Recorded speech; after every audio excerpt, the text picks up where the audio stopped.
2018లో మేము ఒక దళిత బిడ్డ బట్టి విక్రమార్క గారిని మిత్రుణ్ణి, అతని దళితుడనే కాదు, అతని సమర్థవంతుడు, సెంట్రల్ యూనివర్సిటీలో చదువుకున్న వాళ్ళందరికంటే చదువులో, విద్యలో, జ్ఞానంలో నేర్పరి వాళ్ళందరికంటే, ఆడున్నోళ్ళందరికంటే ఏ పరీక్ష అయినా పెట్టండి మా బట్టి విక్రమార్క గారు మొదటి స్థానంలో వస్తారు. అట్లాంటి చదువుకున్న ఒక దళిత బిడ్డను లక్ష్మీపల్లి ఒక చిన్న మారుమూల గ్రామం నుంచి ఈ స్థాయికి ఎదుగొచ్చిన బట్టి విక్రమార్క గారిని ప్రధాన ప్రతిపక్ష నాయకుడిగా చేసిన అధ్యక్ష కాంగ్రెస్ పార్టీ వారు ముఖ్యమంత్రి చేస్తాని చేయకుండా మోసం చేస్తే అది వారి విఘ్నత. కానీ ప్రతిపక్ష పార్టీలో సీనియర్లు ఉత్తమ్ కుమార్ రెడ్డి గారు, కోమటిరెడ్డి గారు లాంటి, సబితా ఇంద్రారెడ్డి గారు లాంటి సీనియర్ శాసనసభ్యులు ఉన్న సందర్భంలో వాళ్ళందరినీ కూడా కాదని కాంగ్రెస్ పార్టీ బట్టి విక్రమార్క గారిని ప్రధాన ప్రతిపక్ష నాయకుడిగా నియమించారు అధ్యక్ష. ఏం జరిగిందో మీకు తెలియదా అధ్యక్ష? సంవత్సరం తిరగకుందే ప్రతిపక్ష నాయకుడిగా బట్టి గారు అక్కడ నిలబడి ఈ ప్రభుత్వాన్ని నిలదీస్తుండని, ఈ ప్రభుత్వ విధానాలను ప్రశ్నిస్తుండని, ఒక క్వాలిటీ డిబేట్ డిస్కషన్ ఇనిషియేట్ చేస్తున్నాడని కక్షగట్టి ఎమ్మెల్యేలను పార్టీ ఫిరాయించే విధంగా ప్రోత్సహించి ప్రధాన ప్రతిపక్ష హోదా కూడా గుంజుకున్నాడు అధ్యక్ష.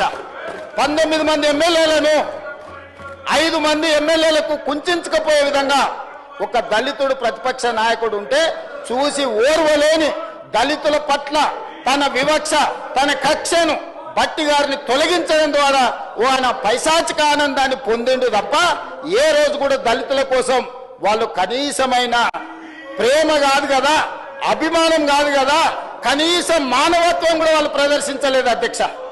అయినా మానసిక ధైర్యం కోల్పోకుండా ఎన్ని అవమానాలు ఎదురైనా, సభలో మైకి ఇవ్వకపోయినా, సభలోకి రానియకపోయినా మనోనిబ్బరం కోల్పోకుండా ప్రజాక్షేత్రంలో పాదయాత్ర చేసి ఆదిలాబాద్ పిప్పిరి నుంచి మొదలుపెట్టి ఖమ్మం వరకు రోజుల కొద్ది పాదయాత్ర చేసి అదే దళితులు, గిరిజనులు, ఆదివాసీలు, బలైన వర్గాలు, మహిళలు, మైనార్టీలను, విద్యార్థులను, నిరుద్యోగ యువకులను, అమరవీరుల కుటుంబాలను కలుసుకుంటూ సమస్యలు తెలుసుకుంటూ ప్రజా జీవితంలో రాణించింది కాబట్టే ఈరోజు ప్రజాపాలన ప్రభుత్వం ఏర్పడ్డది అధ్యక్ష. వారు ఉప ముఖ్యమంత్రి అయింది. ఈ రాష్ట్ర ప్రజలకు ఏ బాగోగుల కోసం మనం బడ్జెట్ పెట్టుకుంటామో ఆ బడ్జెట్ పెట్టే ఆర్థిక మంత్రి హోదా వారికి ఇచ్చిండ్రు. గతంలో ఎవరి దగ్గర ఉండే అధ్యక్ష? హరీష్ రావు గారి దగ్గర ఉండే. ముఖ్యమంత్రి ఎవరి దగ్గర ఉండే అధ్యక్ష? కేసీఆర్ గారి దగ్గర ఉండే. మున్సిపల్ శాఖ ఎవరి దగ్గర ఉండే అధ్యక్ష? కేటీఆర్ దగ్గర ఉండే. ఇవాళ ఉప ముఖ్యమంత్రి పదవితో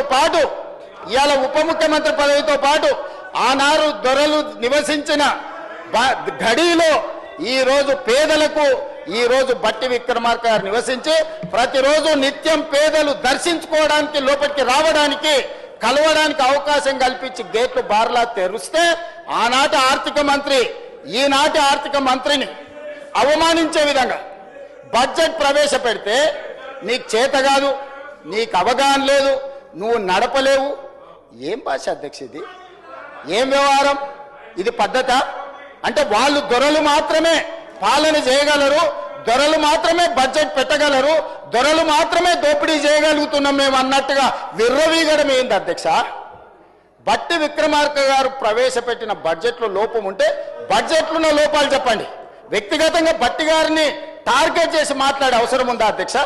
అంటే ఈరోజు ముఖ్యమంత్రి ఇవ్వలే, ప్రతిపక్ష నాయకుడు హోదా ఉండనివ్వలే, ఇవాళ ఉప ముఖ్యమంత్రిగా బడ్జెట్ ప్రవేశపెడితే ఆ బడ్జెట్ను అవమానించే విధంగా, ఆ మనిషిని అనుమానించే విధంగా ఈ రోజు వీళ్ళ వ్యవహార శైలి ఉన్నది అధ్యక్ష. ఇది తెలంగాణ సమాజానికి మంచిదా అని నేను అడుగుతున్నా అధ్యక్ష.